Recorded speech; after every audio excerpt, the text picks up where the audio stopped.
สวัสดีครับอาจารย์ครับพร้อมแล้วครับ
นมัสการครับหลวงพ่อครับ Facebook is ready.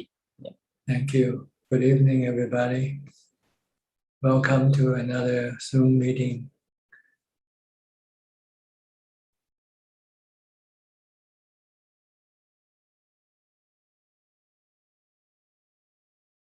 So our first participant tonight is connecting.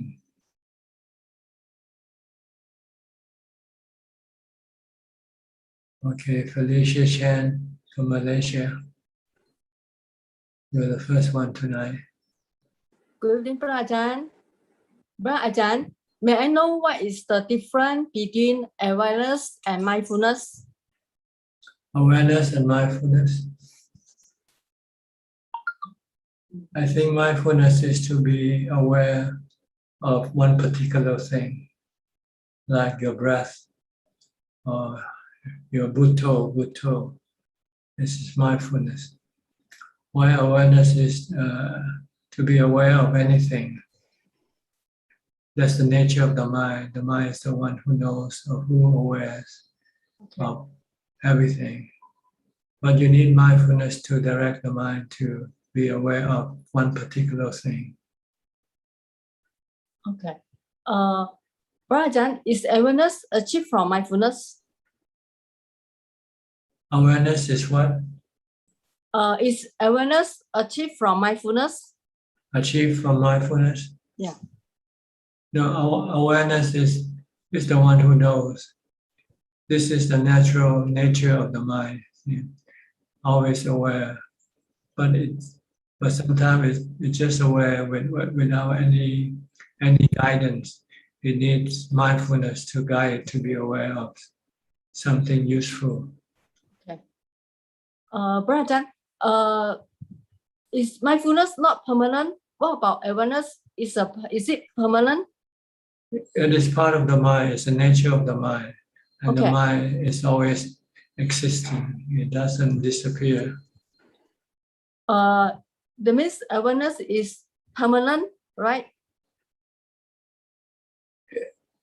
I guess so. It's the function of the mind or the nature of the mind. Okay. The mind is always aware or always know. Okay. The mindfulness not permanent, right?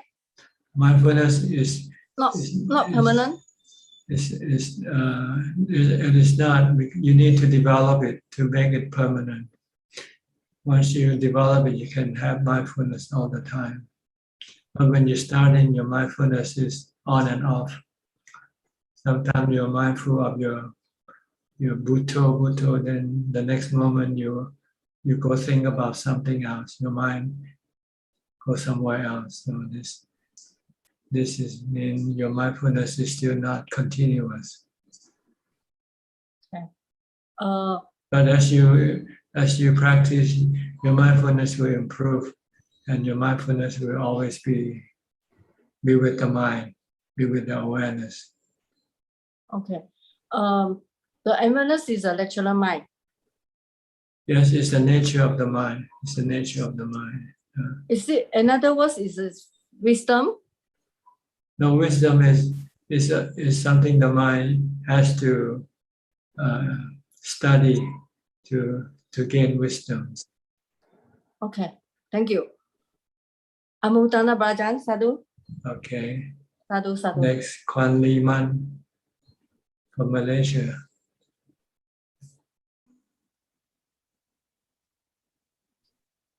Good evening, Ajahn. Go ahead. Hey, you have anything to say? Okay. Okay. Ajahn, I always hear the word wisdom and panya in the talk. So does this wisdom refer to the seeing of anicca, dukkha, anatta, the Four Noble Truths, insight and realization? Yes. Yeah, that's all I want to ask. Thank you, Ajahn. Okay. Willie from Indonesia. Good evening, Thanachan. I would like to ask if someone is observing 8 precepts and then he or she has to take medicine in the evening and has to take it with meal.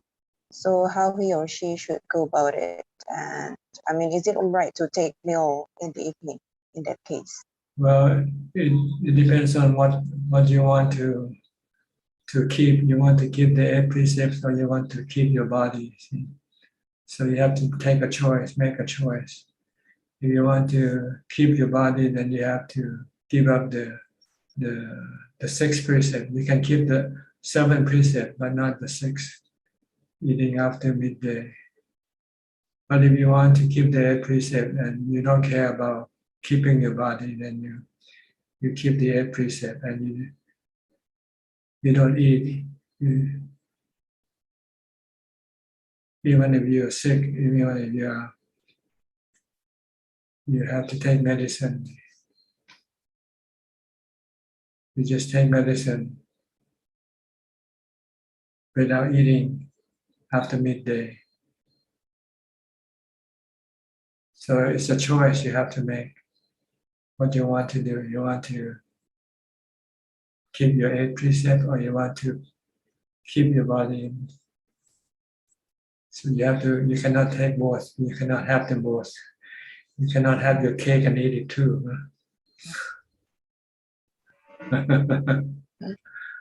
Maybe sometimes you have to suspend the 8 precept if it's on medical ground.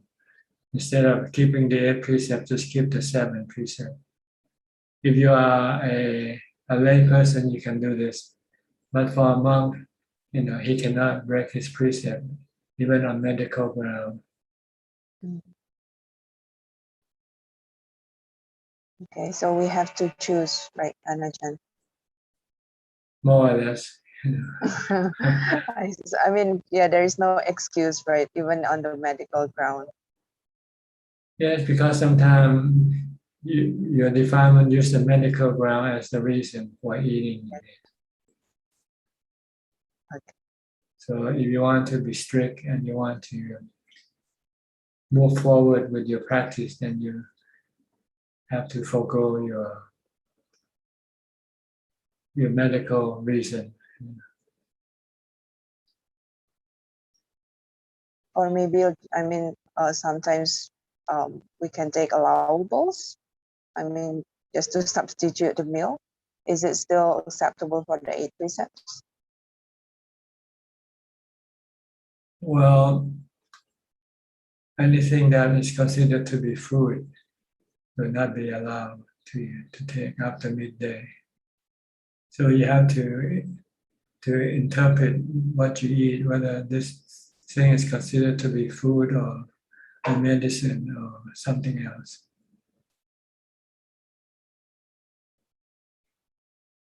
Okay. Okay. Okay. Okay. Thank you, Thanachan. All right. Next, Kok Seng from Singapore. Oh, yeah. Good evening, Ajahn. Yeah. Yes. I'd like to seek Ajahn's advice for householders. What would be a very compelling reason for householders to practice to lead a celebrate life or celibacy, so that the householders can be fully committed to it? Can you repeat your question again? For householders, how can we have a very compelling reason to practice celibacy, so that we can be committed that we will from henceforth we will practice celibacy, lead a celibate life as a householder. When you find that having sexual activity interfere with your advance in your practice, then you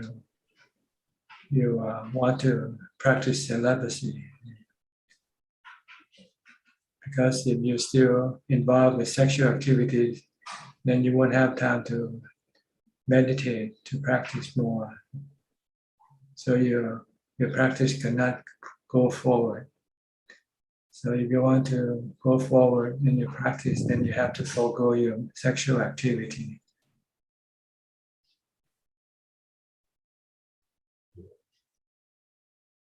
Okay, this is good enough for you? Okay, thank you, Ajahn. Because sexual activity can become a hindrance to your meditation practice. Because when you try to practice and then your sexual desire arises, then you will not be able to continue on meditating. You'll be hijacked by your sexual desire to go somewhere else, to do something else.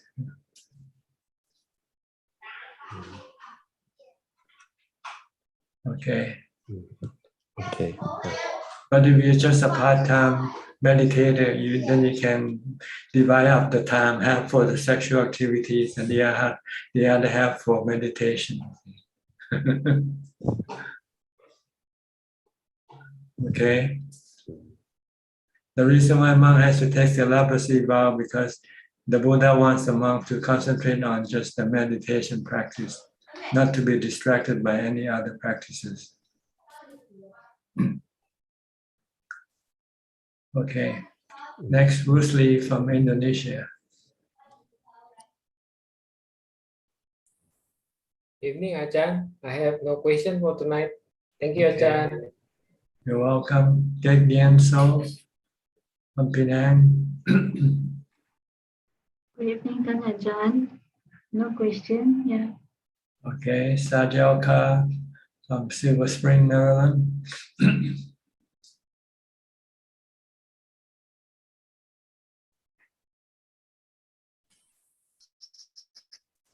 Good evening, Ajahn.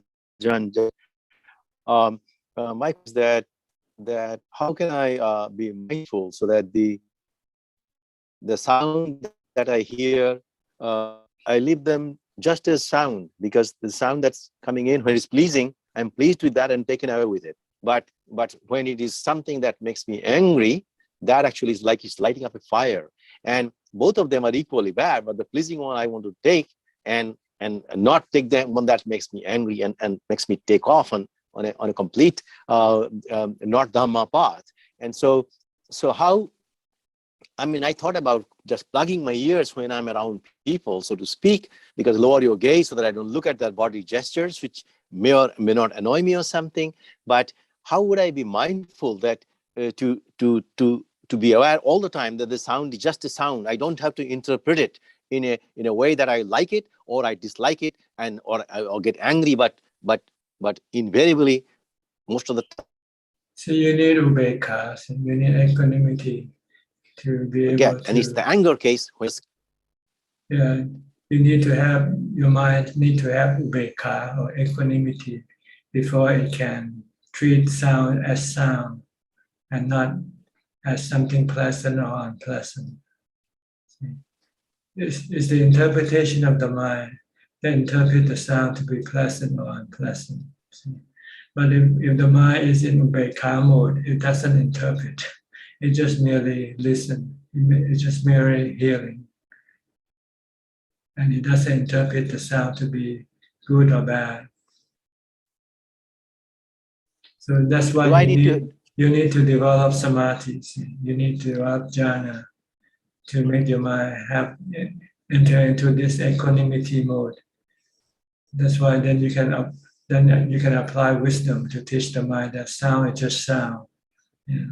Whether it's not good or bad sound, it's your mind who interprets them to be good or bad sound.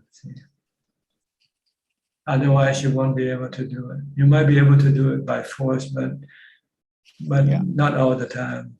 When you're not mindful and not forcing your mind to treat it sound as sound, then your interpretation can overtake your mind and then interpret the sound to be good or bad. But with equanimity, your mind will be merely knowing or hearing, as the Buddha taught. When you hear something, just hear. When you see something, just see. Don't interpret them to be good or bad. That's why you need to have equanimity in order to be able to do this thing naturally, not by forcing your mind to do it. Because your mind still keeps interpreting what you see, what you hear to be good or bad to you. Okay, so try to meditate and develop wisdom. Don't worry about wisdom now, it's too far away. You don't have the tool to apply wisdom. You need to have equanimity first. You need to have jhana in order to gain equanimity. And in order to gain jhana, you need to have mindfulness. We always come back to the first step, which you want to forget and keep skipping the first step. That's why you keep falling. You might be able to walk for a couple of steps, then you fall. Because you haven't yet learned how to stand up before you walk. Thank you, Dhanachan. Okay. Thank you. Next, Gavin Danapong from Vancouver, Washington State. Hello, John. I wanted to ask about investigating pain. So in the beginning, I can't stay with the pain for long enough to have any real investigation of it. Is this just a lack of sati or a lack of will or both maybe? Lack of equanimity to treat the pain as just merely sensation that that your body produces. You still interpret the sensation to be good or bad, pleasant or unpleasant, and then you react to that sensation. If it's good, you have attraction for it. If it's bad, you have aversion for it. So, but if you have equanimity, when you come face to face with sensation of the body, regardless of whether it's pleasant or unpleasant, it can remain still, not reacting, and can coexist with the sensation. So you should keep practicing mindfulness and jhana, so to gain equanimity. Then when you come across anything, you can teach your mind just to remain non-reactive, non-interpretive. Just merely see the raw truth, not the interpreted truth that we see. The truth that we see has been interpreted by our delusion to be good or bad, based on ourselves, based on the self, which is delusion. So the Buddha wants us to look at the raw truth, the uninterpreted, unexplained truth, unnarrative truth, no narrative to what you see. The mind gives narrative, narrating the things we see and hear. Oh, this is good, this is bad. But they are all just phenomena that come and go. As far as the mind is concerned, the mind can coexist with any type of phenomena that the mind comes into contact with. But when the mind is being taken over by delusion, by the defilement, then it starts to become discriminating. It starts to separate the good from the bad, the pleasant from the unpleasant. Then it has attraction and aversion. Bhava tanha or vibhava tanha will arise. And dukkha will arise when you have this aversion or attraction.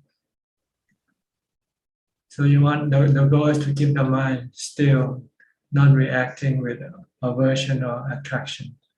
Then it can withstand any type of sensation that it comes into involved with, come into contact with. Okay. You get the point? Yes. So the point is to get to equanimity. Okay. Thank you, Ajahn. And then when the mind wants to react, then you teach the mind to stay put, stay in equanimity. Then everything cannot hurt the mind. It's the mind that hurting itself by reacting to things with aversion or with attraction. But if you have no equanimity, it's almost automatic. As soon as the mind comes into contact with anything, it will react right away because it will interpret them to be good or bad or neutral. Okay, I understand. All right. Next, Thank you, Karen. Karen from San Jose, California. Anything today? Good morning. No, I have no questions. I'm just listening and learning. Thank you. It's quite early for you now, huh? 5 o'clock, right? Yeah, I'm What, adjusted. Yeah, it's okay today. Last week it was difficult. Yeah. Well, actually, it's the same time, but you just move your clock. That's all, right? Like you say, it's up here. It's your mind, right? Yeah. Because it's the same time here in Thailand. We start with 8 o'clock here in Thailand. Right. Okay. Nice to see you. Yeah, Next, thank you. Sui and Jack from Vancouver.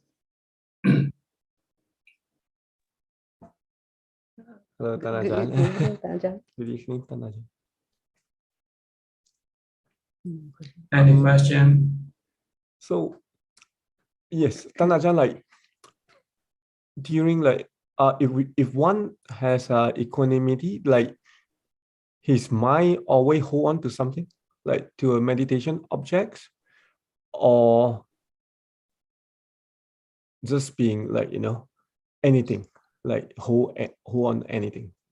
See, equanimity arises from the result of calming your mind. Stop your mental activity, stop your thinking and perceiving, just to be merely seeing. And you need to have mindfulness to be able to do this. Once you get into the point where it has become still, then equanimity will be the consequence of the mind being still from the two mental activity, which is perceiving and thinking, sanya and sankhara. Okay. But it can only stay there briefly because when your mindfulness becomes weakened, then your thinking and perceiving will start working again. And then you will gradually lose your equanimity again. That's why you have to keep maintaining mindfulness all the time, even when you're not meditating. After you come out of meditation, if you want to protect or maintain your equanimity, then you have to continue on with your mindfulness. Keep preventing your mind to think unnecessarily or perceive things unnecessarily. Only use it when you really have to. Then you can maintain the equanimity for a longer period of time. And then you can then use wisdom to teach your mind to see that everything is natural phenomena. anatta, no self, no body, doesn't belong to anything, to anybody. To stop the mind from having desire or craving for things that it comes across, whether it be the positive, like attracting, or the negative aversion.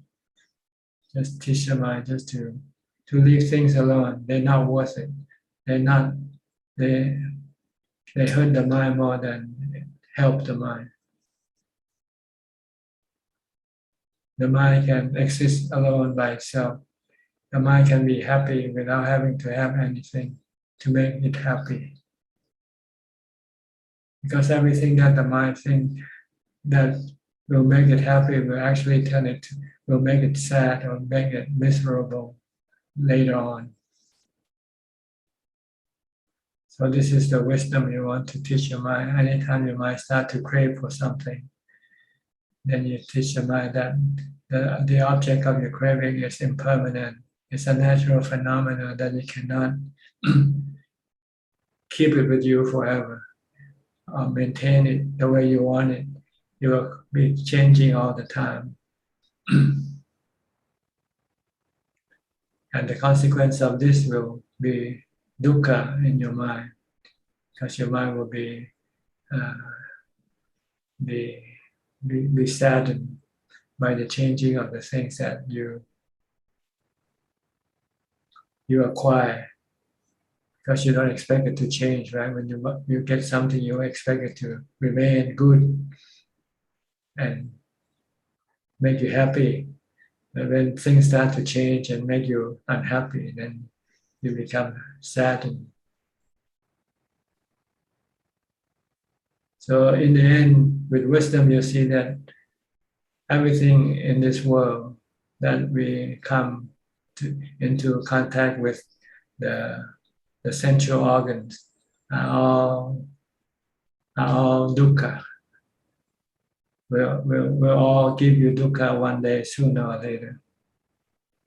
So it's better to exist without having to have any of these things at all. Just exist with equanimity. Just exist with peace.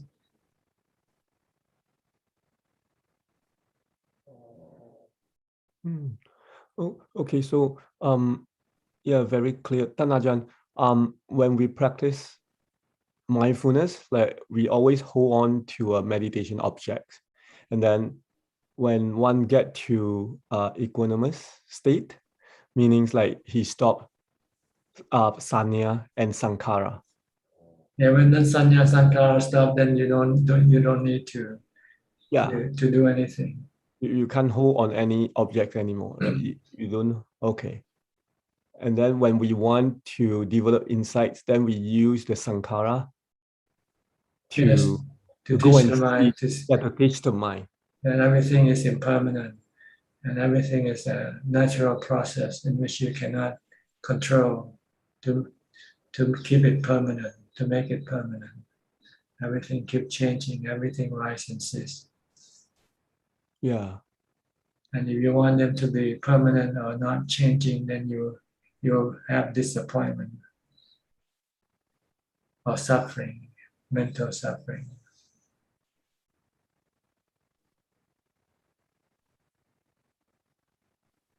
Okay. So once you see that everything will cause you dukkha or suffering sooner or later, then you stop going after them. When you stop going after them, then your mind becomes still automatically. Nothing to do, nothing to go after.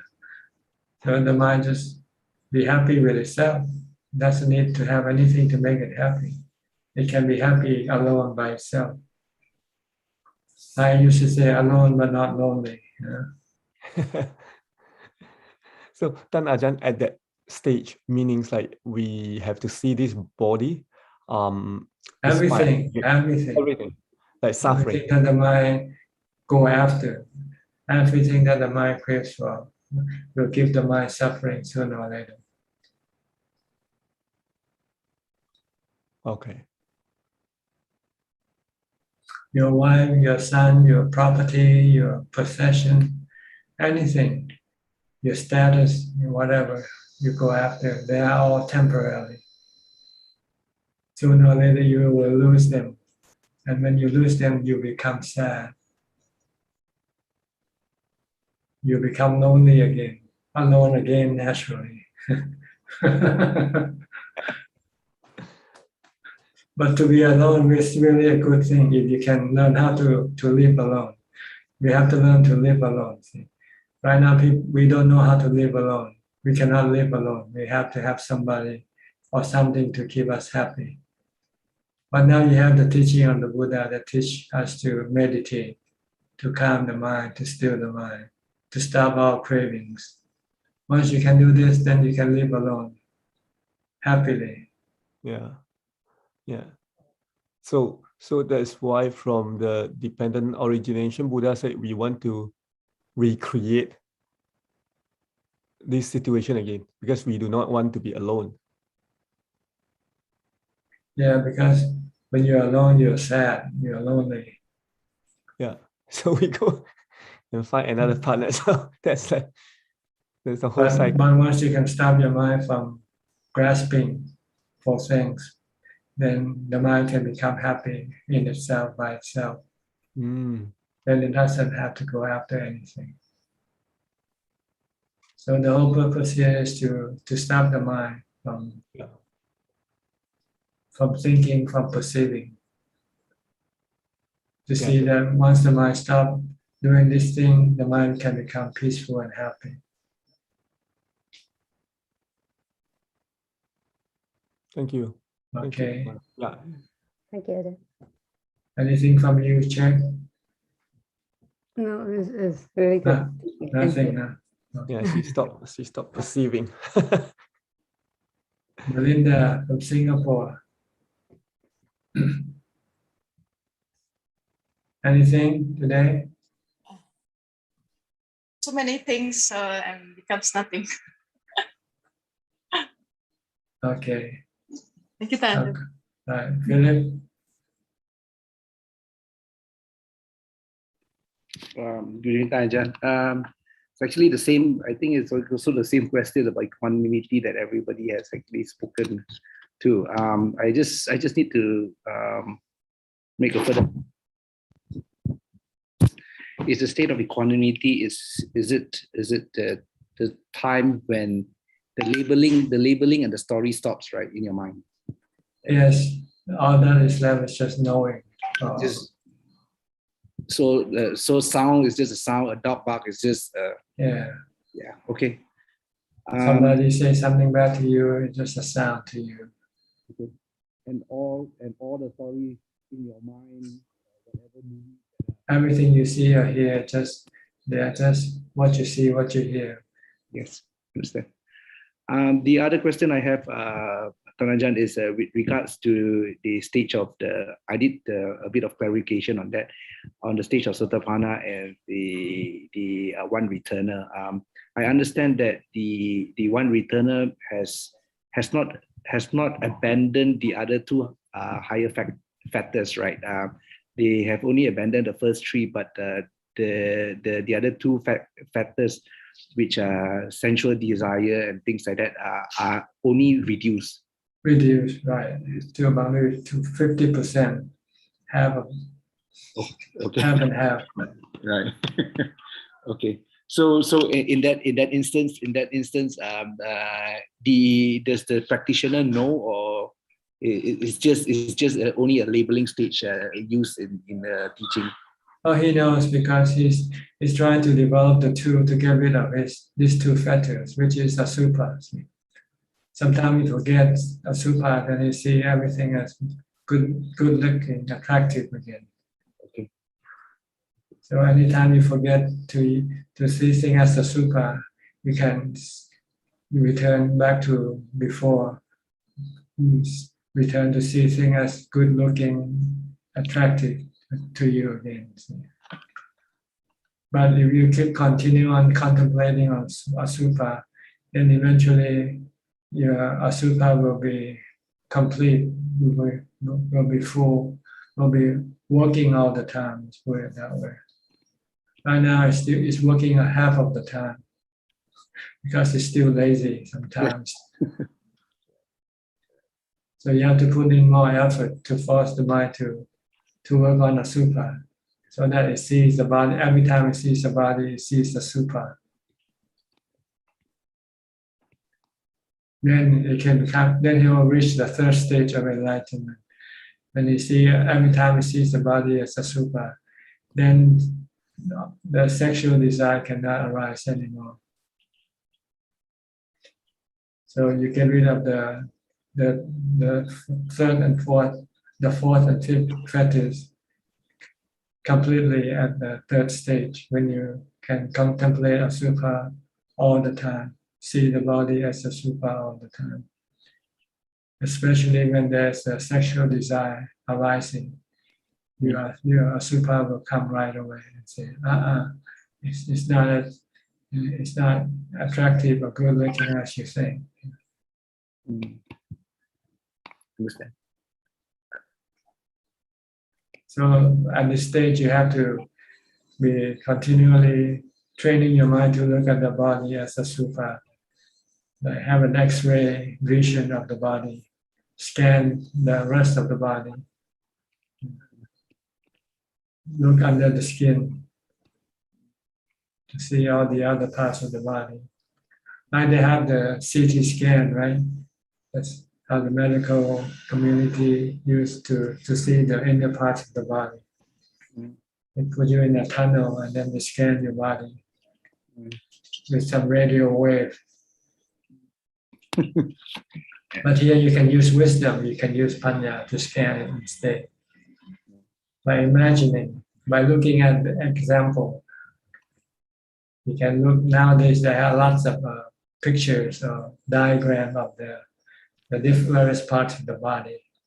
We can use that and try to remember those diagrams or those pictures and put them in your mind, so that anytime you see a body, you scan the body right away with the pictures that you have seen previously. Ajahn, I mean, I think this was also mentioned by Jack. I mean, when I'm looking at a picture, I mean, for me, it's like looking at a science textbook, you know. But maybe the smell could be the one that can really turn off, because you know, it's like studying, like going to do your university exam, doing biology, you know. When I look at a textbook, or even looking at YouTube and autopsy, you know. So I think you mentioned that last week is like, if you can get into an autopsy, you know, I think it's something that I need to find out, see whether they allow this in my country.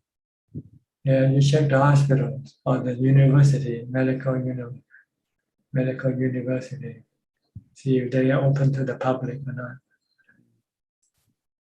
Or maybe you can get a special permission from the university or the hospital to be an observer, invited guest.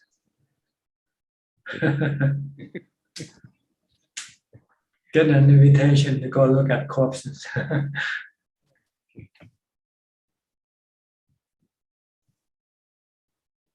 Okay. Thank you, Tanjan. B. Ravin Chinnapon from Bangkok.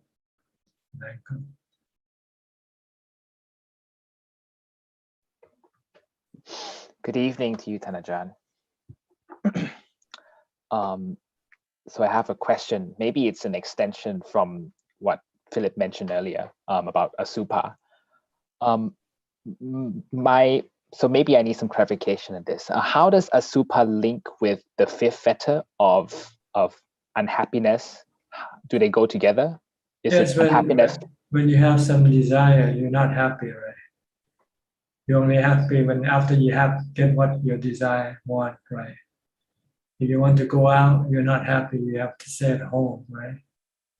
But once you get to go out, then you become happy. Your dissatisfaction will disappear.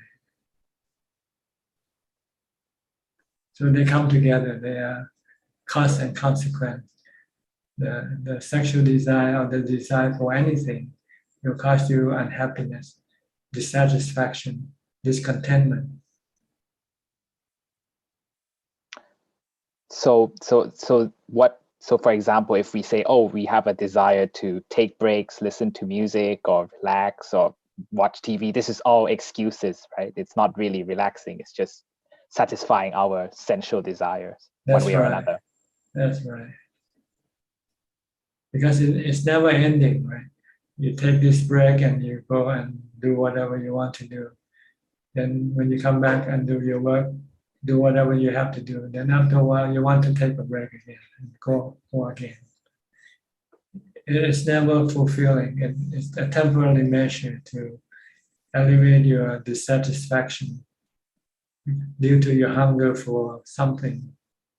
But you have to go after what you crave for. Once you get what you want, then your discontentment disappears temporarily. You feel contentment, but just briefly, temporarily. Then after a while, a few hours, your desire come up again, your craving come up again. So this is not the way to find contentment. The way to find contentment is to stop your craving by refusing to go after your craving. So you need equanimity and the perception of the opposite of what you think. If you think this thing will make you happy, you have to see with wisdom that it will make you unhappy.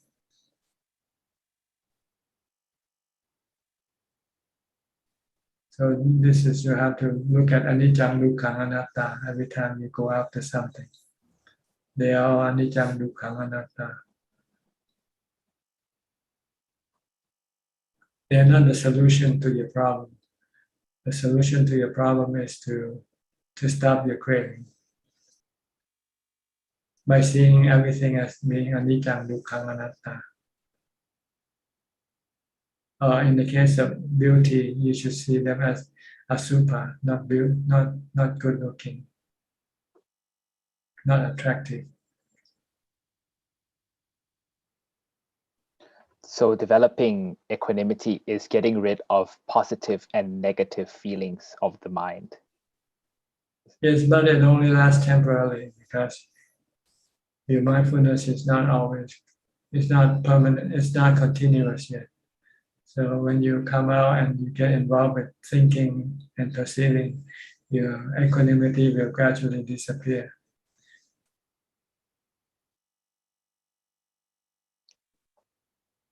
So this is the work of the five senses. No, sorry, the five parts of the mind, the Vedana, Sanya, Sankhara. That just the two, nama, sanya, and sankhara. And vinyan is the one that receives all the sensual objects. And then sanya, sankhara will then interpret to see whether it's good or bad for the mind. Once it finds out it's good or bad, it gets good feeling or bad feeling from seeing these objects. And then it will have attachment or desire for more. If it's good, you want more. You want to have it all the time. If it's bad, you want to get rid of it right away, as soon as possible. And when you cannot do this, then you have dukkha, stress will arise, not being able to get what you want. So we keep generating stress without knowing it through our desire, through our misinformed mind, by seeing things as good or bad for the mind.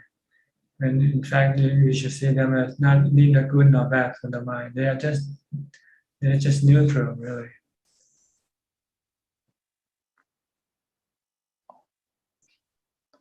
I see. So for example, if I was at a restaurant and I was ordering a dish, choosing what to order, is that desire? Or is that just something I have to do? Well, you have to.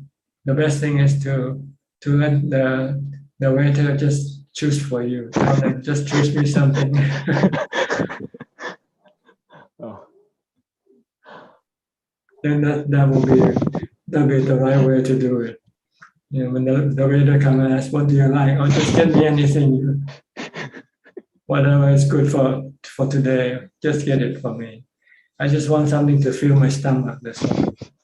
To get rid of my hunger, but not for the pleasure of eating. I don't want any pleasure from eating. So you can give me anything, even something I don't like to eat. I'll force myself to eat because I'm not eating it.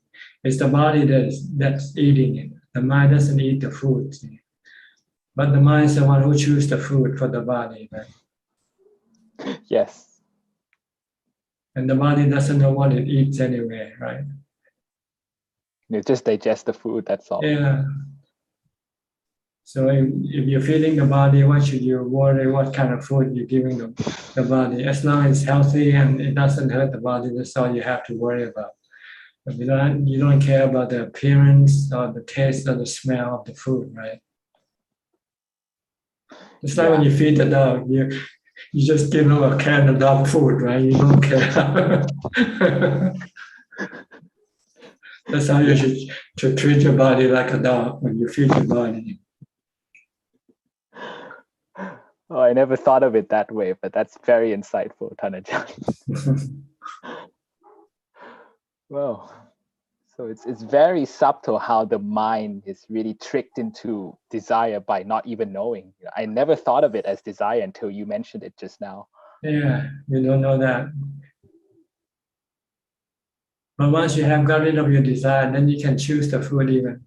Yeah, but you don't choose it with desire. You just pick whatever you can put into the body. But it doesn't bother you whether it doesn't make you happy or sad whether you can eat the food, that type of food or not. Oh, wow. I learned something new today. Treat the body like a dog. As far as feeding it, yeah. As far as feeding it. It's just like an automobile. You know, you can choose the brand of gasoline you put in. It's the same. And the automobile doesn't care which brand of gasoline you feed it, right? You give it. They're all the same. But due to the commercial you see on your TV or something, and or maybe some of the bonus you get from the station, then you choose the brand for your car, right? But really, the car doesn't care what type of brand of gas it takes in, right? It's all the same. Yeah, it's just all made up in the mind. Wow. That's why you have to get to equanimity first before you can see what it's like for the mind when it doesn't react or doesn't choose, doesn't discriminate. It just merely know, merely see, merely hear. Then when your defilement wants to discriminate, then you use wisdom to stop it. Wisdom will tell you everything is the same, everything is anicca, dukkha, anatta. Whether it's gold or diamond or silver, they're all anicca, dukkha, anatta.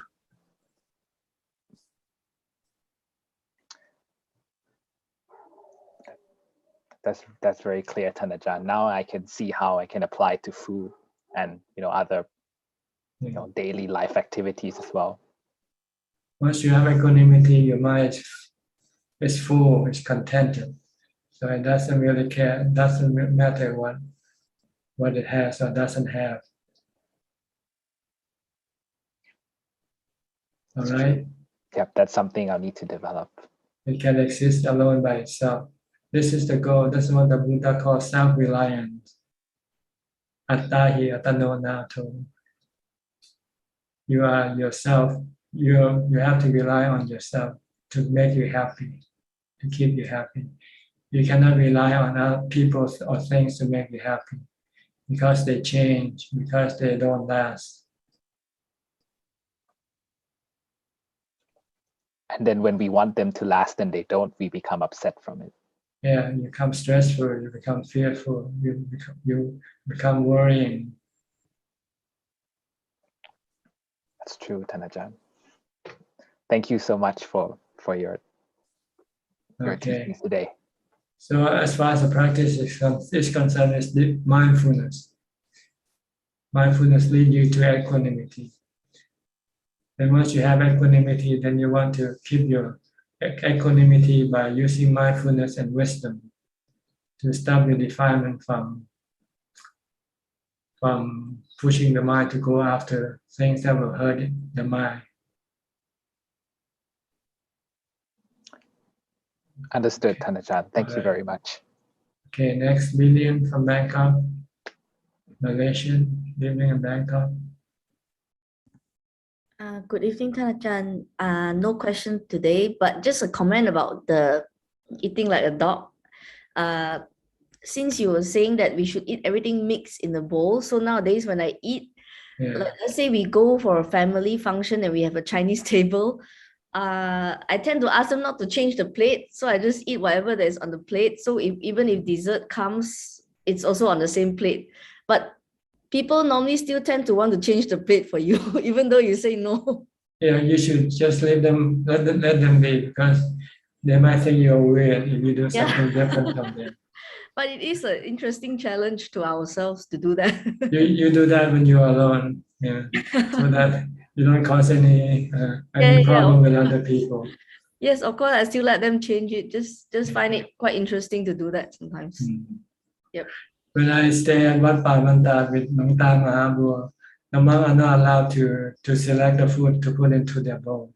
The monk will be given a bowl of something, and then the monk will distribute this food to every bowl, take a scoop into each bowl.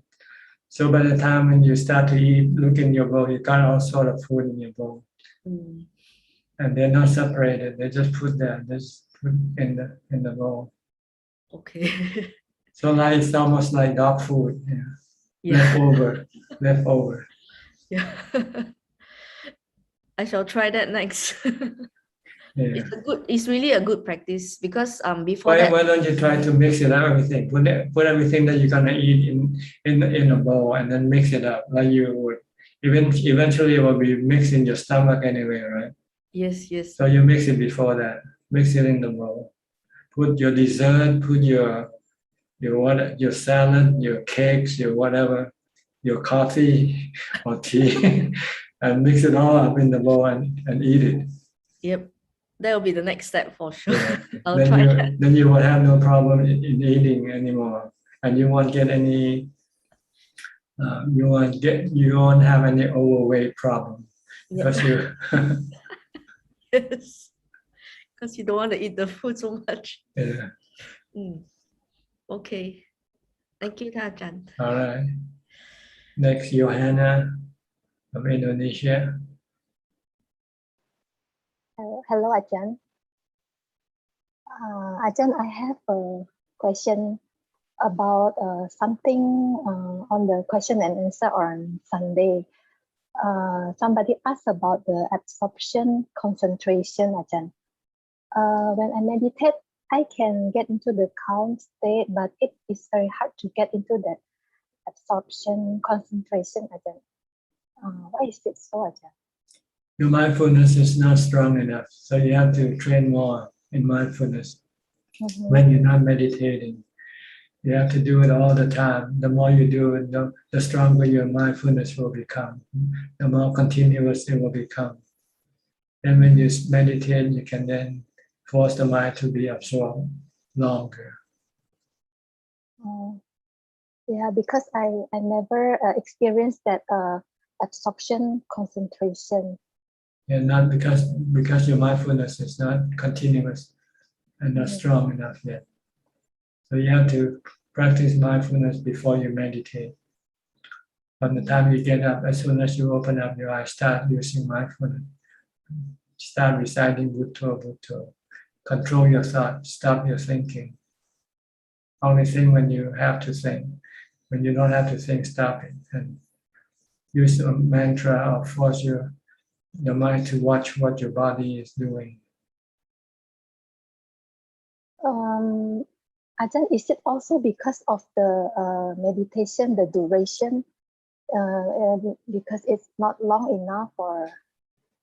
Well, you shouldn't set up the time for meditation really if you really want to get any result. You should set up mindfulness as your timer, not the clock as your timer. Okay. The stronger your mindfulness is, the longer you will be able to sit. Okay, Ajahn. Yeah, Right. I understand. Yeah. Okay. Thank you, Ajahn. Next, Gary from Singapore.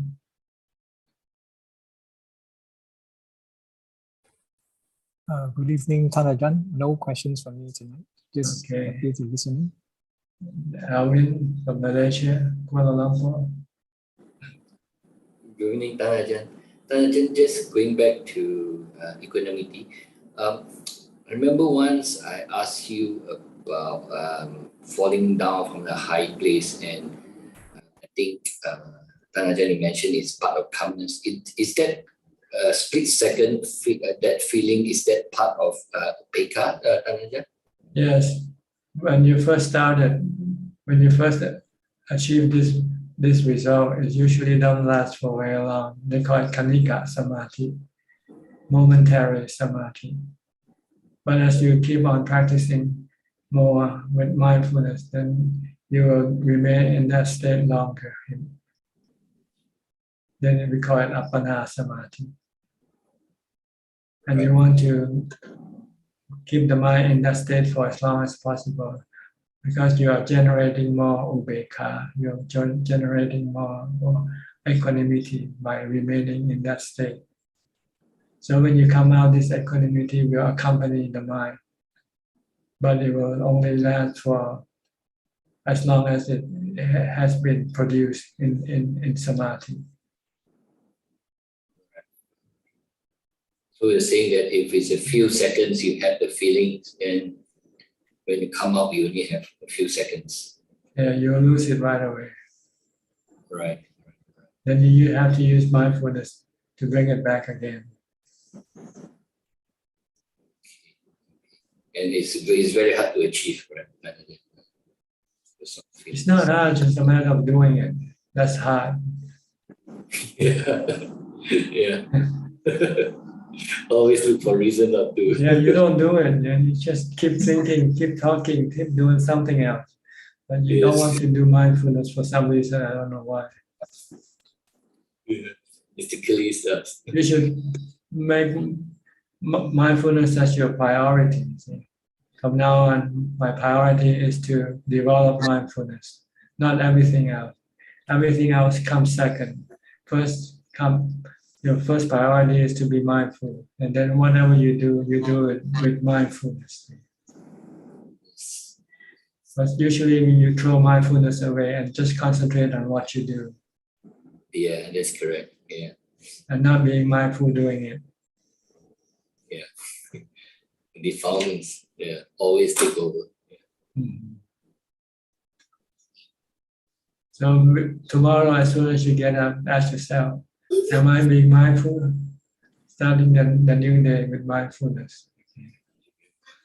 And try to maintain it. Try to carry mindfulness all day long with you. Yeah. Either a mantra or focus on your body. Yeah. Even waking up, sometimes we are not mindful, right? We don't even just jump up and bed. Jump up, look at the clock, and start going to the toilet or do whatever you need to do. Yeah. Oh, I'm late. I have to go and I need to do something. I'm late already. That's correct. So your mind running all over the place. Yeah, then you become unsettled the whole day. Yes. Mm-hmm.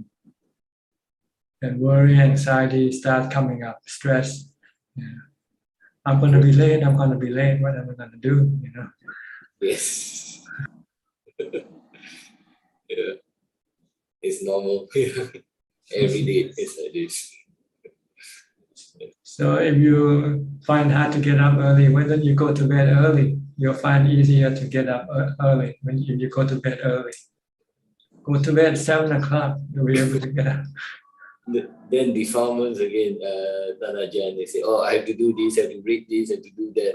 You keep on delaying. And what do they give you? All the things that you've been doing for the rest of your life, from the time you were born until now. What have you achieved from doing all these things? Any peace of mind? Not really. Yes, we never learn. It's just like Groundhog Day, right? Repeat all over and over again every day. We know it's not right, but we keep on doing it. You should change your priority and change your goal from accumulating money and things and to accumulate peace of mind instead and mindfulness. You should switch your goal. Okay. Why else you will be doing the same old thing again? Even 20 years from now, you'll be sitting here talking the same thing. Yeah, asking the same question. Yeah. Yes. So you have to switch priority and switch your goal. Your priority is to train yourself in mindfulness, and the goal is to have peace of mind, peace, equanimity. I read one of your writing saying that you don't ask question when Nongka Mahaprabhu was teaching, because you just listen and and listen to what he taught, right? If you listen carefully, you don't need to ask any question. The reason why you ask because you're not listening when he's telling you something. So you didn't understand what he told you, so you have to ask him again. See? Correct. Okay, Tanajan, thanks. All right. Thank you. Next, Yok Bay from New York, a friend of what's her name, Felicia. Hi, can you hear? Can you hear Yes. me? Yeah, good evening, Brother. You have any question? Yes. First, I need to say thank you to you. It's very helpful for my. And my question is, I'm doing the Dana and Sila every single day. I feel very happy. Do I need to add more something else for my life? Well, there's another one practice that you have to do called Bhavana, or mind development, mental development, mind development. And this has to do with practicing meditation, mindfulness meditation, and developing wisdom. And that's what you need to do. Wisdom you can develop by listening to Dhammatalk or reading Dhamma books for now, for a starting point. While meditation, you need to train yourself in mindfulness. First, try to stop your mind from thinking by reciting a mantra, Bhutto, Bhutto, or keep watching your body. Focus on observing your body, movement, every activity of your body. You should be watching it, not letting your mind go away someplace else. Then when you have time, then you should sit down and close your eyes and meditate. Okay. And next question, can I ask the Buddha is already in the Nibbana, and he's still talking Dhamma in the heaven? No, he doesn't talk with anybody anymore once he passed away. His mind is more or less alone by itself.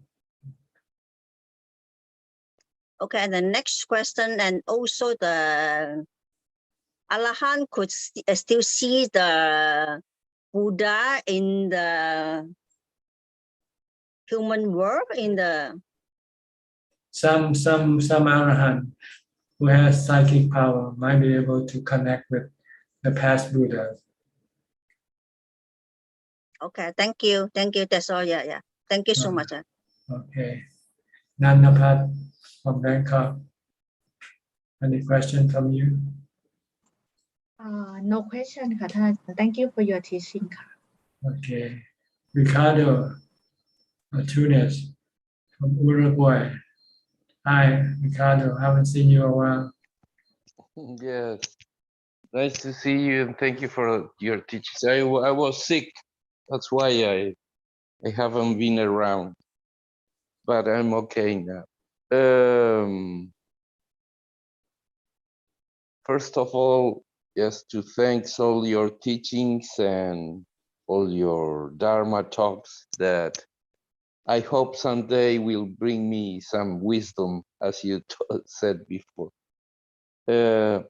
I was wondering, like, when I am going to start a retreat tomorrow, and when I am like sweeping the leaves on the temple, is that also desire? I mean, when I go to do something like sweeping the leaves, is that also desire? It depends on the situation. If the situation calls for your action, then this is not desire. Like when your body say I'm hungry, then you give it food. This is not desire.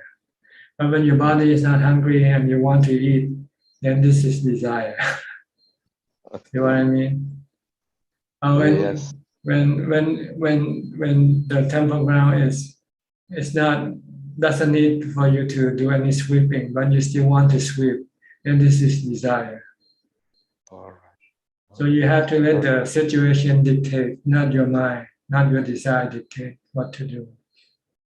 Then it's not considered to be desire defilement. Now, if your clothes is dirty, then you have to wash it, right? But if your clothes is not dirty and you still want to wash it, then this is desire. Focus on the need. If it's the need, then it's not desire.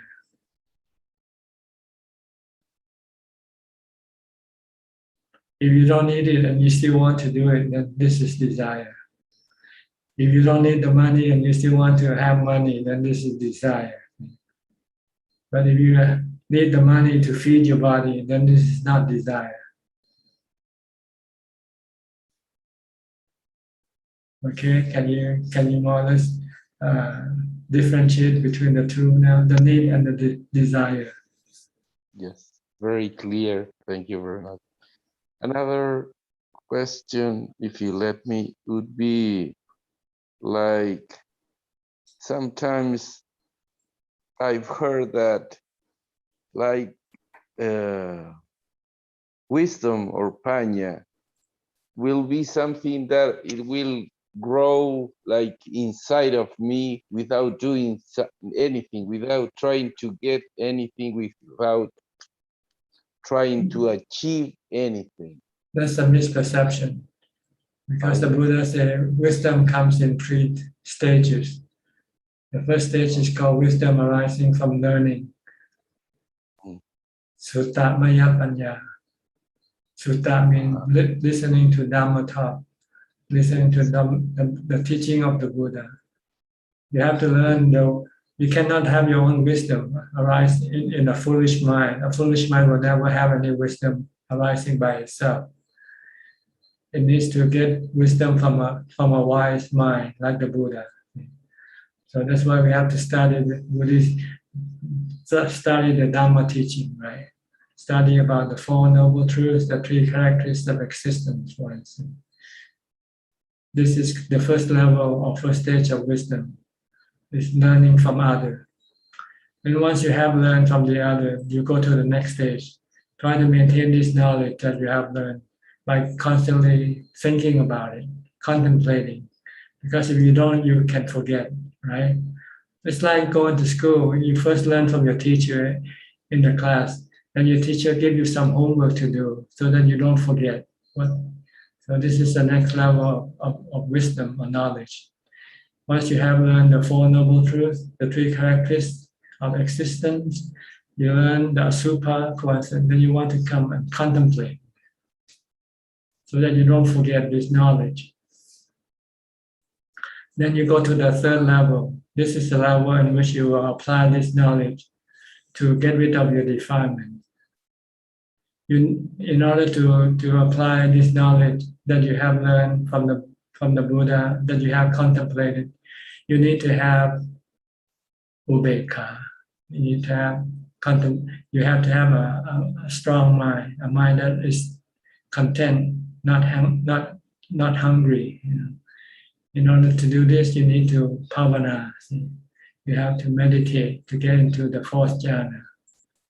So once you have the fourth jhana, you have ubekkha. When you apply the knowledge that you have been contemplating, you can get rid of your dukkha, your suffering.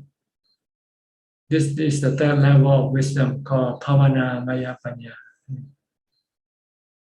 And sometimes people interpret this to be knowledge arising from your meditation. No, it's not. When you meditate, you don't gain any knowledge. You gain equanimity.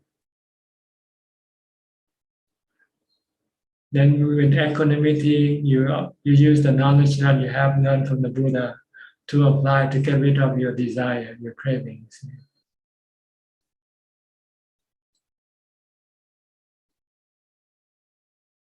Very clear. And the last question.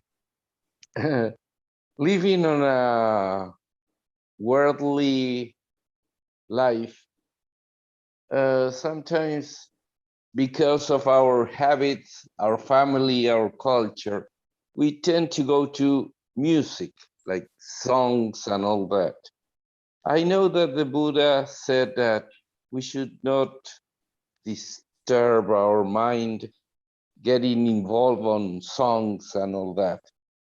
Although I know there is one sutta that talks about 70 monks that got enlightened listening to a slave that was planting rice outside the temple, and she was singing the fourth noble truth.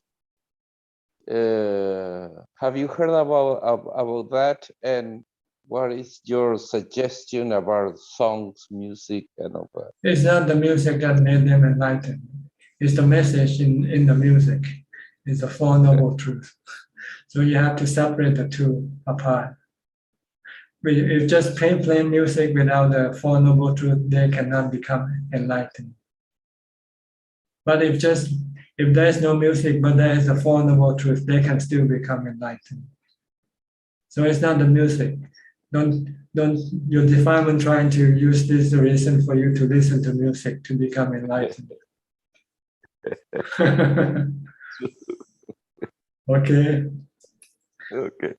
That's why even in Thailand nowadays, when they chant the teaching of the Buddha, they want to chant it with music. They thought that this will make it easier for people to understand the teaching. I don't know. Maybe it's the music that they're attracted to, not the teaching. If that's the case, then they won't become enlightened anyway. Okay. Thank you. Okay. Music is sensual pleasure. It is impermanent. It's anicca. And when you have no music to listen to, you can become sad or lonely again. So don't become attached to them. Try to get rid of them. Don't cling to them. Don't rely on them to make you happy. Okay. Thank you very much. All right. Next, Professor Kenneth from Switzerland. You just came in, or you've been here for a while now?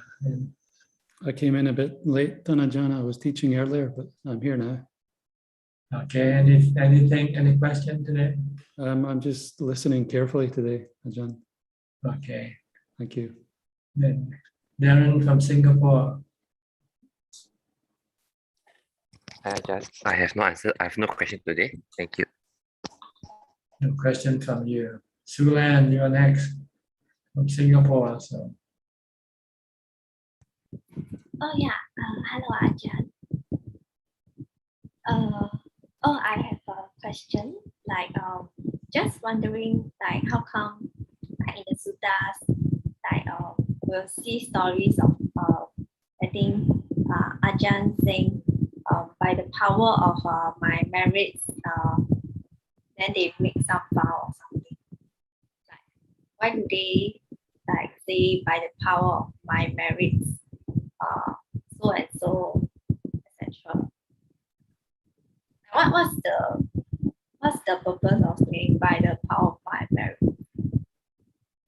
Well, people think that your merit is magical.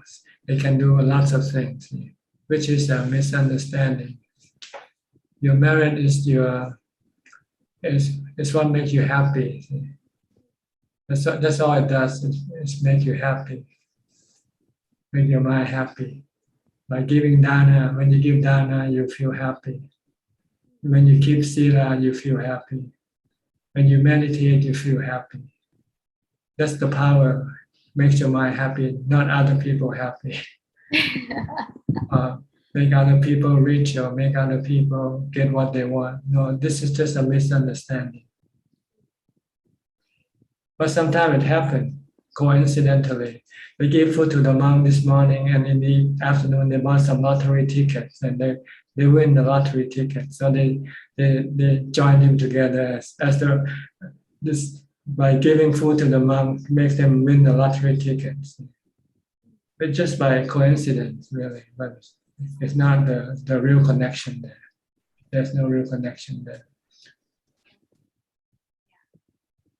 So actually it's not possible that we say, oh, by the power of my merits, then we wish that people will be well and healthy. It's just a wish, that's all. And there's no connection with you. There might be some connection. If your mind is happy, your body can also be healthy from a happy mind. If your mind is stressful, then your body could be hurt by a stressful mind. Maybe there's a relationship there. But other than that, there's nothing magical about it. Yeah, okay. All right. Okay. Alfredo from Brazil. Hi, Bante. Greetings. How are you, Becca? I'm fine, thanks. Okay. Thanks for the name. You are alone and not lonely, right? You live alone? Yes, always alone. I and not lonely, right? I clean my house. I meditate. my cell phone not to ring. That means you have Ubeka. I like to be in Sati Sampajana. But if Sati is belonged to Samadhi group, why you can be Sati without meditation? When you develop sati, you do both.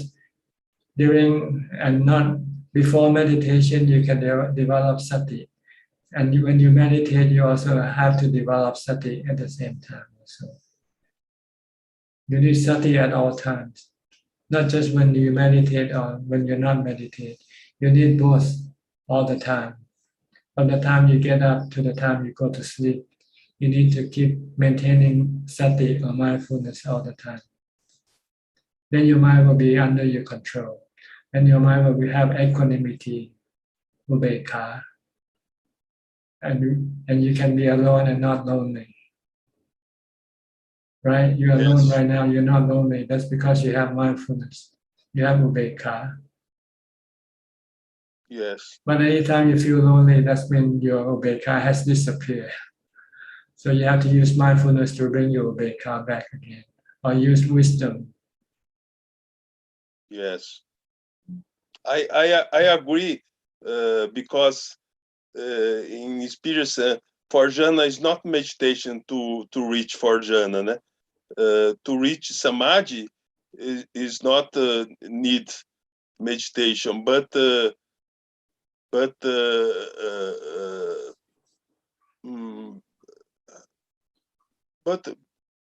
But samadhi and meditation looks like the same thing, né, Bhante?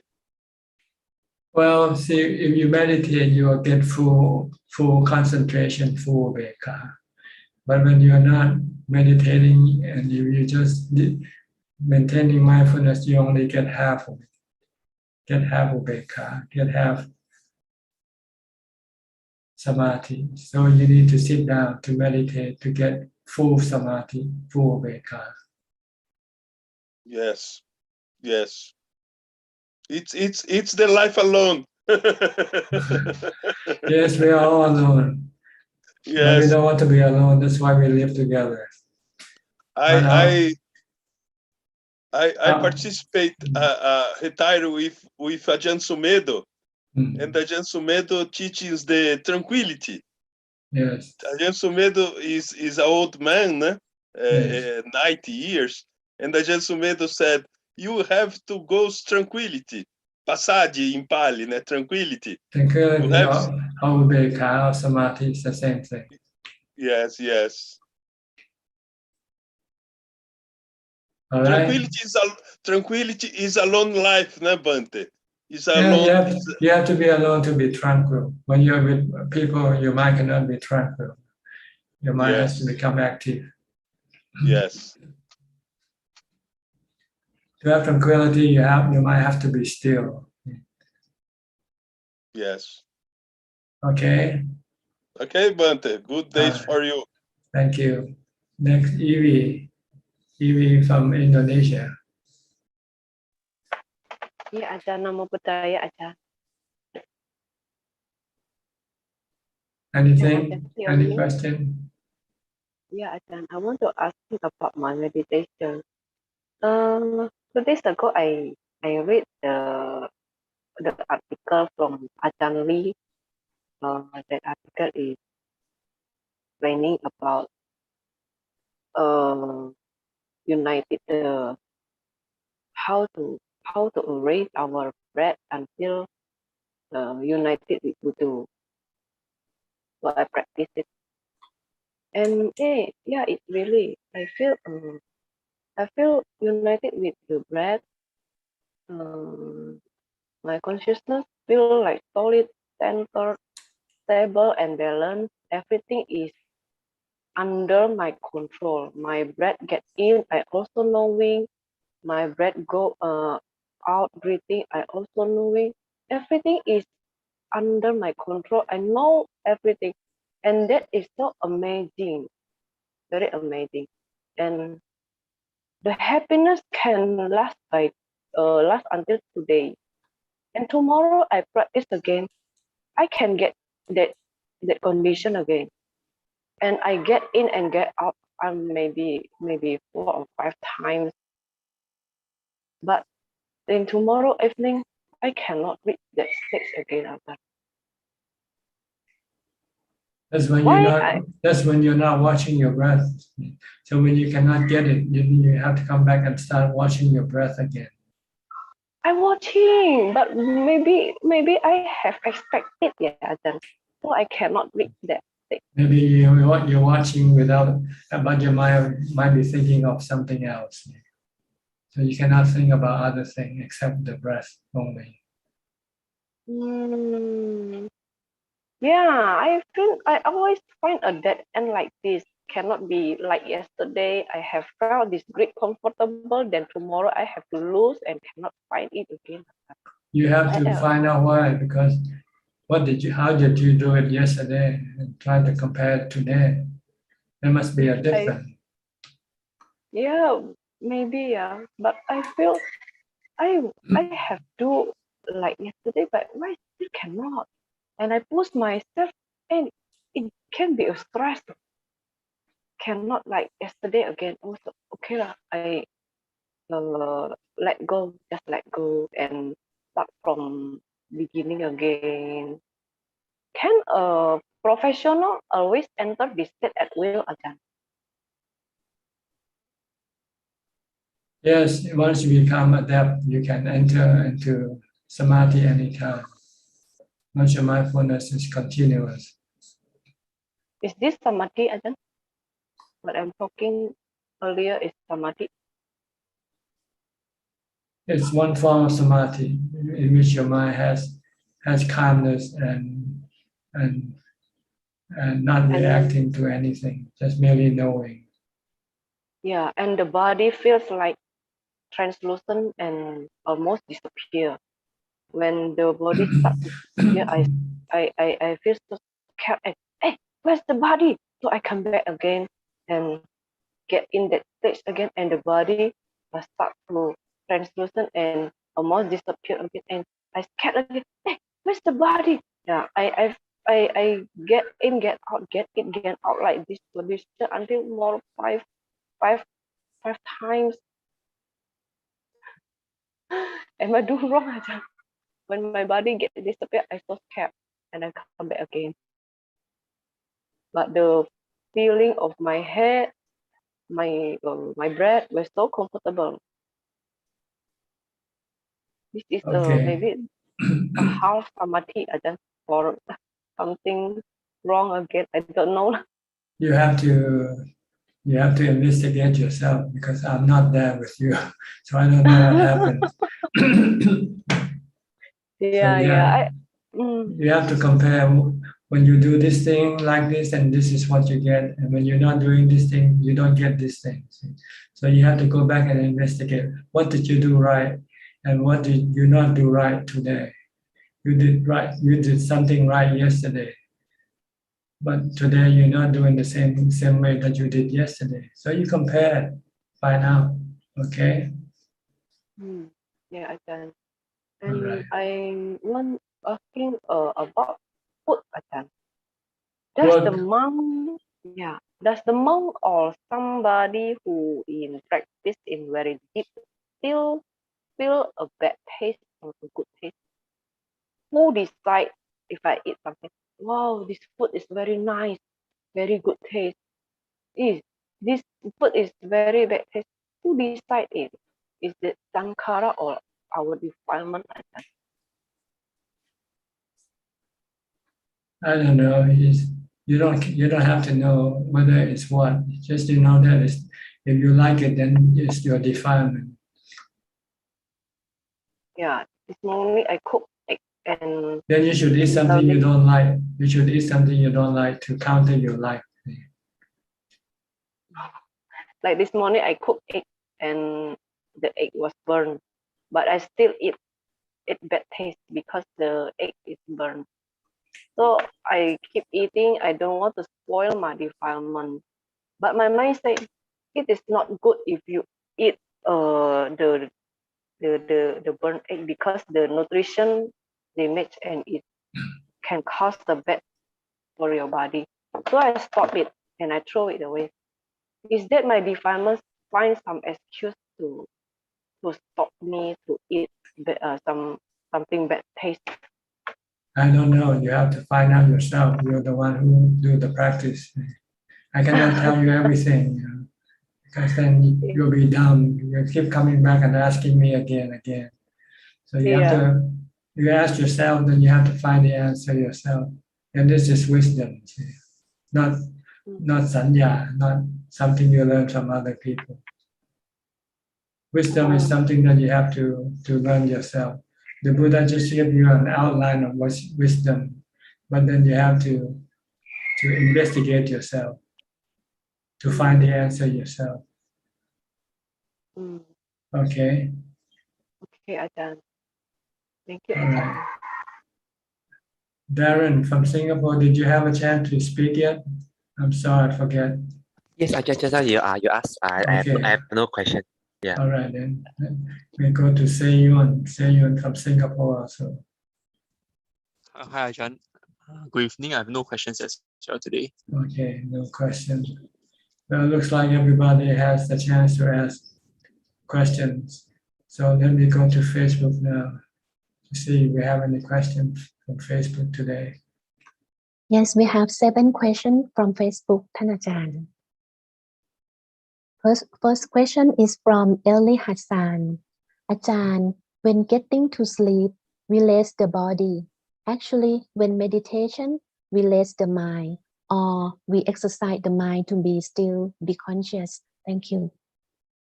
Same thing, we're exercising or resting. You want to stop the mind from thinking. So it's the resting the mind when you meditate. Like when you sleep, you rest the body. You stop the body from doing anything. So when you meditate, you stop the mind from thinking and perceiving. Next question from KH10. Good evening, Ajahn. Please describe how should one guard the senses? How should one be mindful of thoughts? If spontaneous unwholesome thoughts arises, what should one do? Feel uneasy with it. Feel that only observing it, come and go, is not sufficient. How can one prevent unwholesome thoughts from arising, and how to train the mind? Thank you. You just recite the mantra, Bhutto, Bhutto. When you have bad thought coming up, you replace it with Bhutto, Bhutto instead. So try to learn how to recite the Bhutto. So then when you have bad thought, then you can use Bhutto to stop your bad thoughts. As far as restraining your senses, you try not to see or hear things that will cause you to have any defilements. Don't watch a movie, don't listen to music, for instance. This is called restraining your senses. Next question from Cole Winston. Is equanimity the same as stillness of the mind without reacting to any physical actions or emotions of the mind? Thank you. Yes, when the mind becomes still, you have this state of equanimity. The mind becomes neutral. It doesn't react with love, hate, fear, or delusion. Next question from Lamesh. No escape from dukkha once born, so how to avoid birth? Stop the cause of birth, which are the three cravings. Cravings for sensual pleasure, craving for being, and craving for not being. Once you can stop all these three cravings, then birth cannot happen again. Next question from Yapto. Namaste, Ajahn. I have a question about my meditation.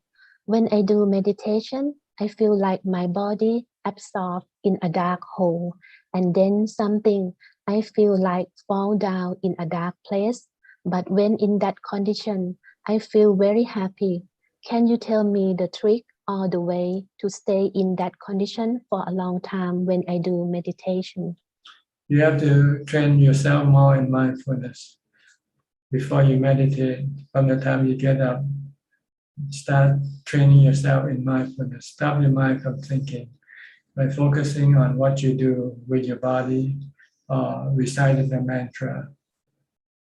Then when you meditate, your mind can remain in the state of calm for a longer period of time.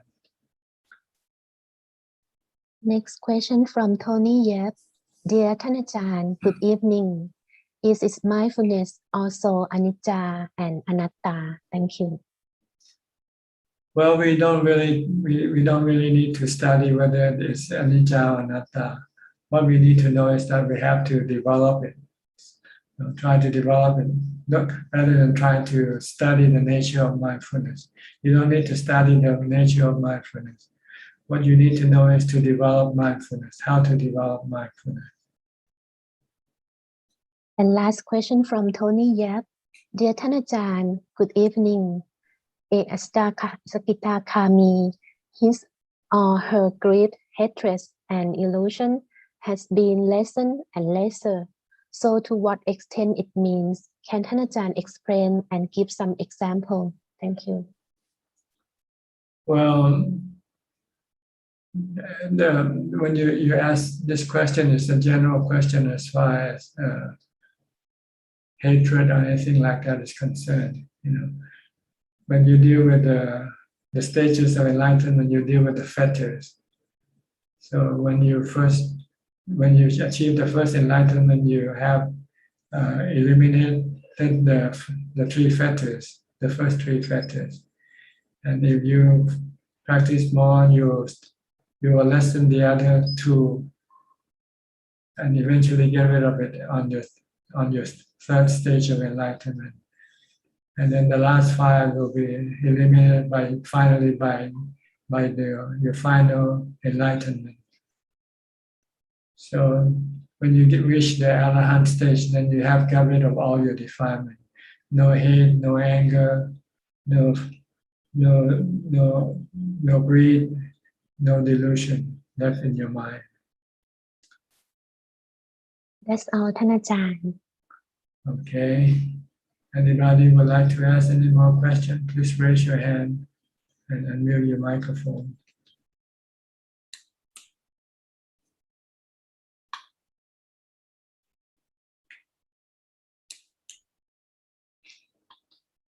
Okay, looks like nobody wants to ask any more questions, right? Darren. Okay, Darren. I just thought of a question. When we are doing in meditation for sitting for long hours, the pain or unpleasant feeling will arise. May I ask, in that situation, what should one do? You should concentrate on your meditation object. If you're watching your breath, try to keep watching your breath. But if you find that you cannot watch your breath because your mind keeps thinking about the pain, then you should replace it with using the mantra instead. Keep reciting the mantra, Bhutto, Bhutto, Bhutto, or something longer if you like. Bhutto, Dhammo, Sangho, Buddhang Saranang Gacchami, Dhammang Saranang. Just to keep your mind busy, so it doesn't become involved with trying to get rid of your painful feeling.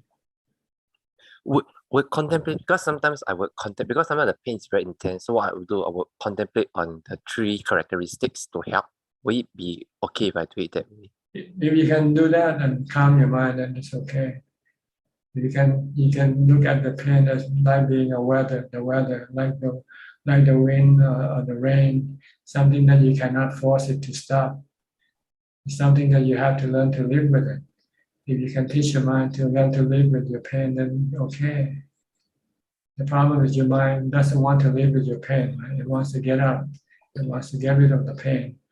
So if you can use the 3 characteristics to tell that the pain is like the rain. Once it starts raining, you cannot tell it to stop. It will stop by itself sooner or later. Only thing you can do is not to live with it. Okay, understand. Thank you so much, Ajahn. Okay. Anybody else? Please don't hesitate. We still have lots of time left. If you want to ask any question. Even though it might sound silly to you, it might be useful for other people as well. So don't be shy. They say the mark of wisdom is to accept that you still need to know a lot more. Well, of a wise person. The mark of an ignorant person is someone who thinks he knows a lot already, knows enough already.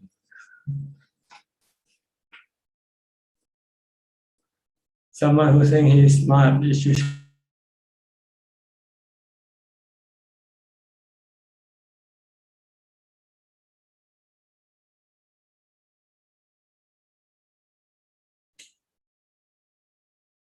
okay. What, Check, you want to ask question? Okay. Check, okay.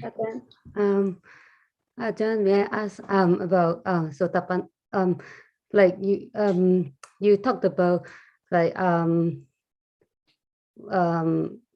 facing like extreme situation or like life and death situation, and then you can see that if you can see that you're not you can let go of not being afraid of getting sick and dying.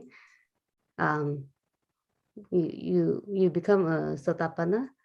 Does it always have to be a extreme or life and death situation, Ajahn? That you can test yourself for sure. Maybe when you go to the doctor and he tells you got third stage cancer, maybe that could be a test to you also. See whether how you would react to the news when the doctor say, "Oh, you got third stage cancer. There's nothing we can do for your body anymore." And if you say, "Okay, no problem," then you pass the test, right? It has to be something real, not something imagined, right? We're talking right now. Right. But it has to be something real to you anyway. Oh. Even though you might not meet the actual thing, but if you think you're gonna die, for some reason you strongly believe that you're gonna die tomorrow, for instance. Maybe because you go in to see a fortune teller and the fortune teller that your life will end tomorrow, and you strongly believe in what he tells you. Then if you say, "Okay, this is not me, the body is not me, if it's gonna die, it has to die one day sooner or later," and you accept that and you're not afraid of dying, then that can also be the test for you, I think. So, but it has to be real to you.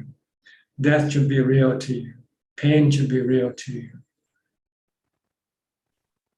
Or if you're riding on a plane and you went through some turbulence, one of the engines stopped functioning and the pilot said we're on an emergency. Now we don't know whether we're going to make it to the airport or not.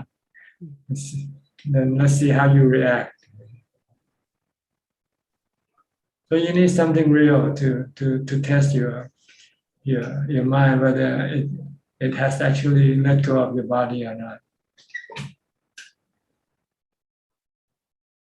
So always have to be a test, Ajahn, like like to prove like it has to be a test.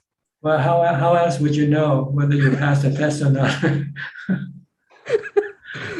I don't know, because I read one of your Q&A, somebody asked like, "Will you know?" And you said, "Yeah, you will know." So you mean by that you mean it always has to be a test, then you know, right? That's right. If you think you haven't got any anger, if somebody slapped you in the face and see what happens. If nobody slapped you in the face, you won't know whether you still have anger or not, right?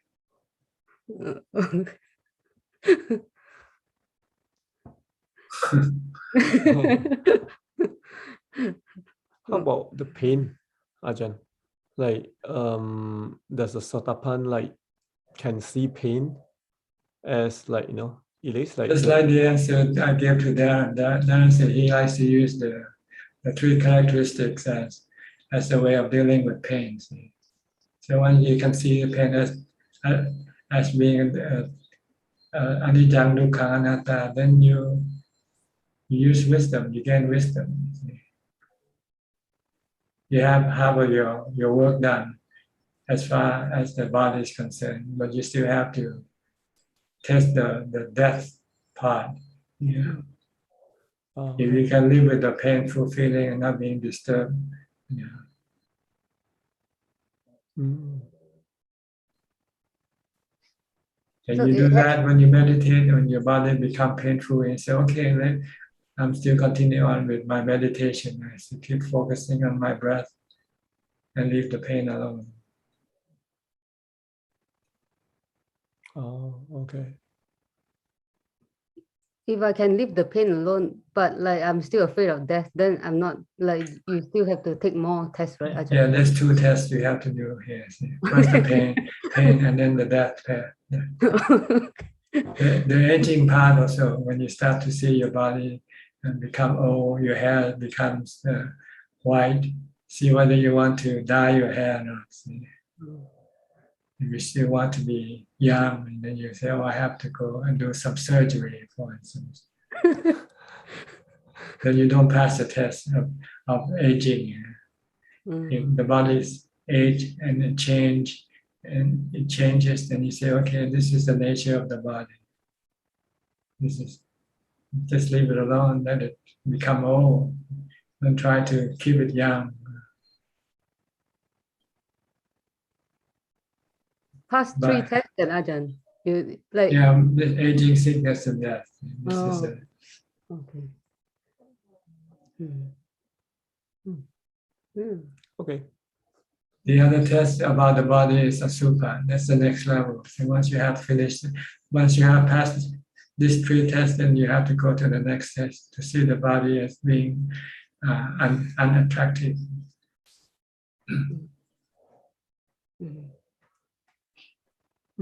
How about losing a loved one? That's anicca also. It's another body, your body and other people's body. That's why you have to contemplate both your body and other people's body. Let's consider, okay, the body. Other people's body also get old, get sick, and die. So once you can get rid of your attachment to your own body, being attached to other people's body shouldn't be any problem. If you think you have problem, then you have to also investigate the nature of the body of other people. Then they are also subjected to aging, sickness, and death. That's why the body in the Satipatthana Sutta said you have to investigate your own body and other people's body. So that you have a balanced view of the body. Not just your body, other people's body also the same, have the same nature as your own body. Oh, okay. So when somebody you love should die or should get sick, you say, well, it's the same way with my body. We're all in the same boat, let's put it that way. Everybody in this room, we're all in the same boat. So now later we're gonna get sick, we're gonna die.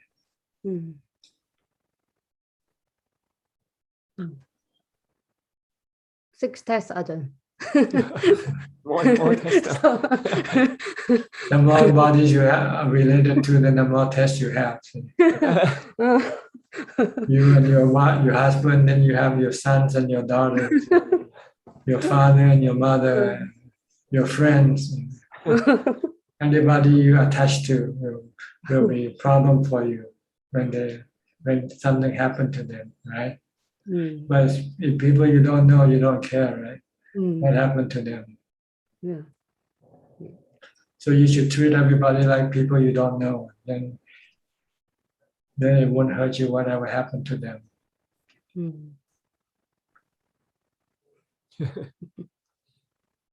Okay. Okay. Thank you, Tanajan. All right. Any more questions? We have Kok Seng. Kok Seng first, and Belinda next. Okay. Oh, yeah, Ajahn, just thinking about this question. I just recall, or rather, in my own reflections, I know. Can you speak a bit louder? I cannot hear you. Okay. Yeah, sorry. Yeah, in my own reflections, I recall that when I was very young, I was actually very attracted by the Buddha statue the first time I seen it, and after that, I was reading up all the Buddha's teachings at a very young age. But at the same time, I also know that I'm not ready to become a monastic because I know that I'm still attracted to the opposite gender, and I know that once you get married, when I grown up and so on. So my question earlier you mentioned about we have to ask ourselves whether we are a full-time practitioner or a part-time practitioner.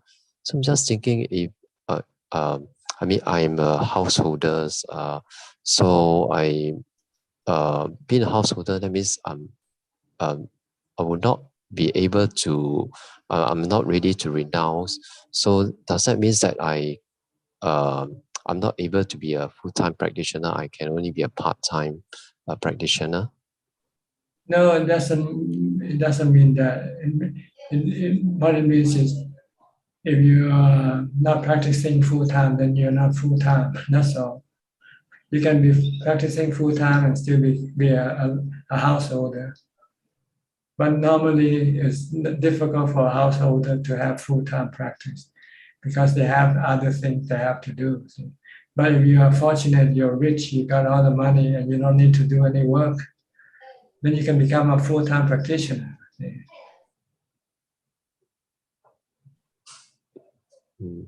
Or full-time practitioner at the same time with our wife and children.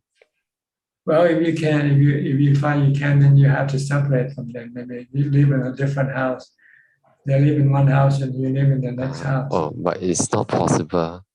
Yeah. Well, then if you're not possible for you to practice full time, then it's your fault. It's not whether you're a householder or not a householder. It's the same way in reverse. Even if you become a monk, sometimes you don't practice full time also. And doesn't mean your status will guarantee that you will be practicing full time. Some monks don't practice full time. They practice half the time and they go do something else half of the time. Also.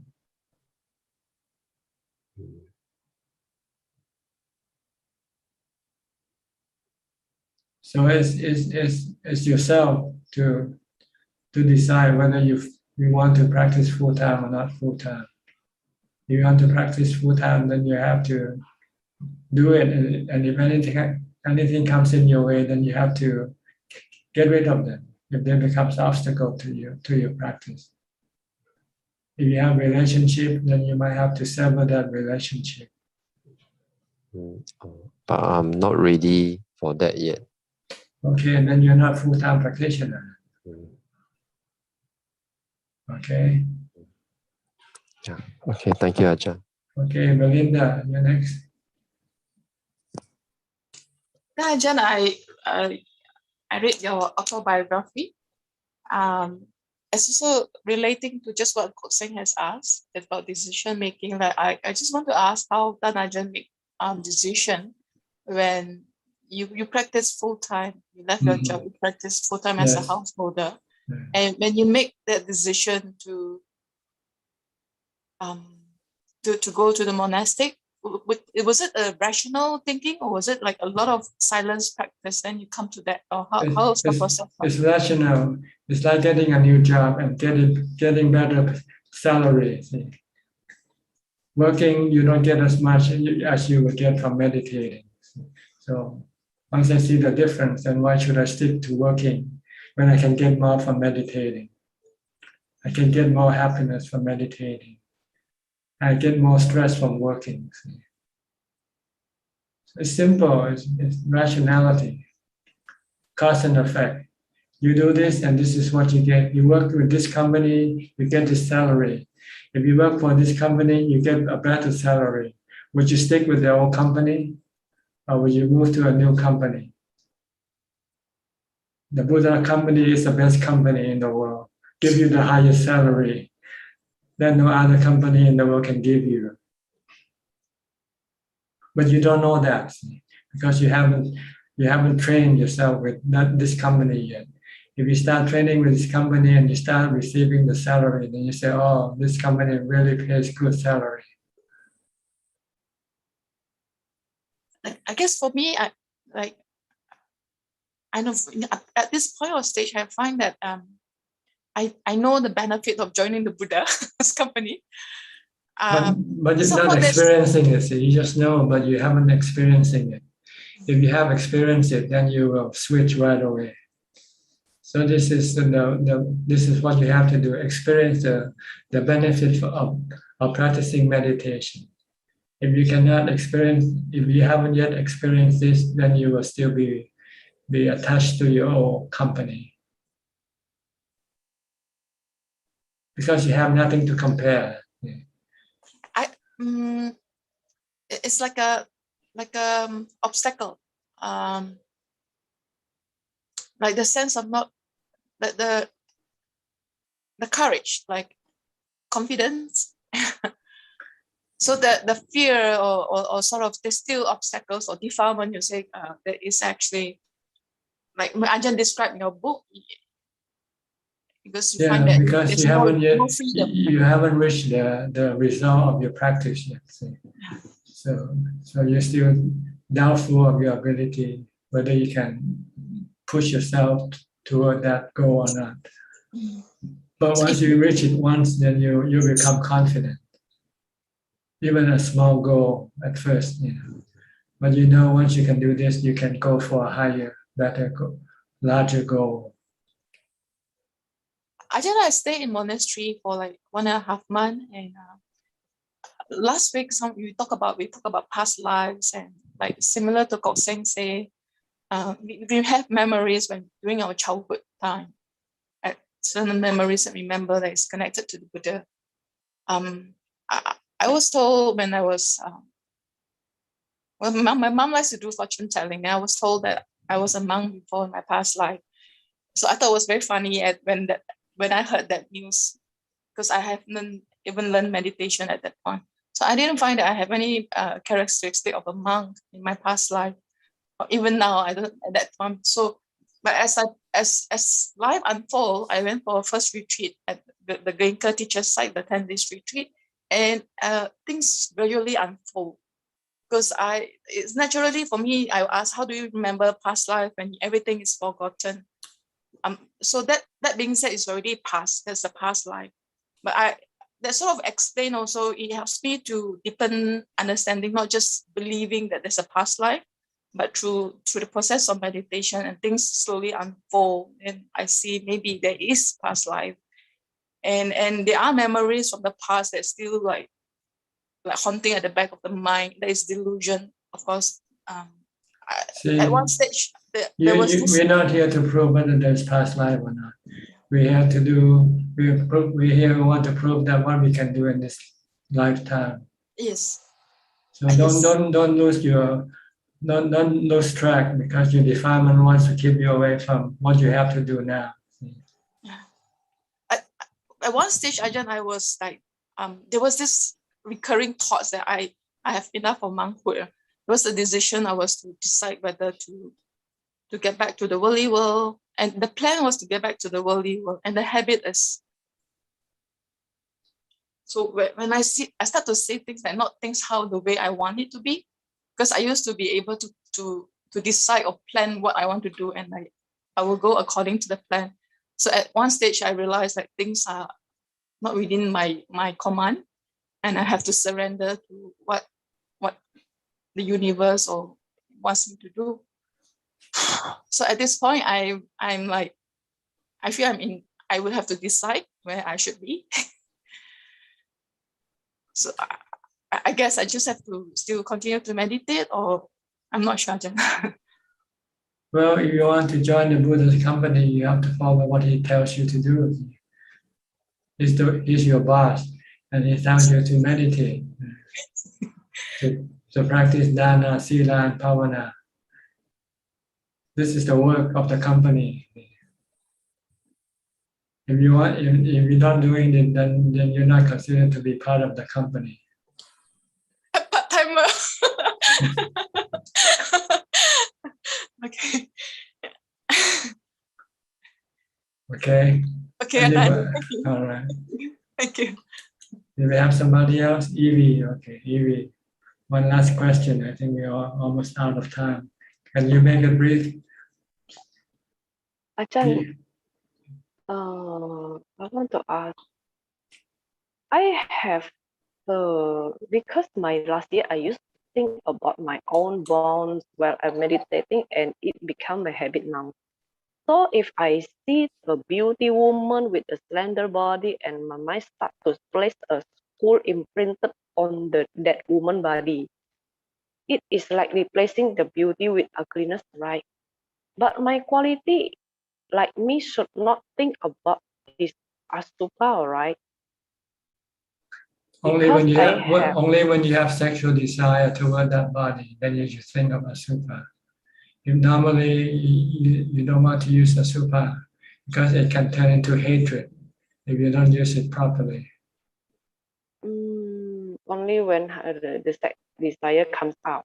Right. When you have that attraction toward that body, and you want to have sexual activity with that body, then you should look at asupa to stop your sexual desire.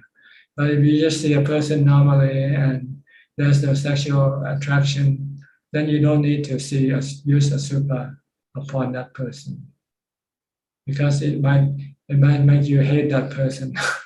unnecessarily. No, I don't hate because they are artists. If I see the artist like very beautiful artist, so I see them post say like a sexual post say, so I will automatically imagine, oh, that is just a skull and the intestines inside, just like that. But I should not think about this again. Is that right? Because I haven't been able to maintain samadhi for long, right? Yeah, sometimes I feel, should I do this? But You this is see, automatically. Asubha is like medicine. When you have a headache, you take medicine, right? But when you don't have headache, you don't take medicine, do you? So Asubha is when you have sexual desire, then you have to use Asubha to stop your sexual desire. But when you don't have any sexual desire, then you don't need to use Asubha.